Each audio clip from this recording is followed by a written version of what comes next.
দাও আমরা খেলি, আসো। চাচু, আমি তোমাকে সব খেলা দিয়ে দিব, তুমি শুধু এখান থেকে আমাকে নিয়ে যাও। আমাকে একটু পর পর আমাকে ইঞ্জেকশন দেয়, আমার অনেক ব্যথা লাগে, আমি বাসায় যাব। চাচ্চু, একটা দুষ্ট দৈত্য তোমার বুকের ভিতরে গিয়ে বসে আছে।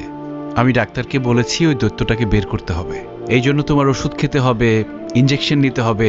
যখন দৈত্যটা বেরিয়ে যাবে তখন আমরা তোমাকে বাসায় নিয়ে যাব, তারপর অনেক খেলনা কিনে দিব, আমরা খেলবো। খেলনা কিনে দিবে তো? আচ্ছা দিও। বাবা না, বাবার কাছে খেলনা ছিল, আমাকে দেয় না। জিতু চাচ্চু কিনে দিবে, সমস্যা নেই। চাচু, তোমাকে না সবাই ভয় পায়, তুমি দূতকে একটা ধমক দিয়ে দিবে, তাহলে দূত ভয় পেয়ে চলে যাবে, তারপর আমাকে ওষুধ ইঞ্জেকশন কিচ্ছু দিতে হবে না।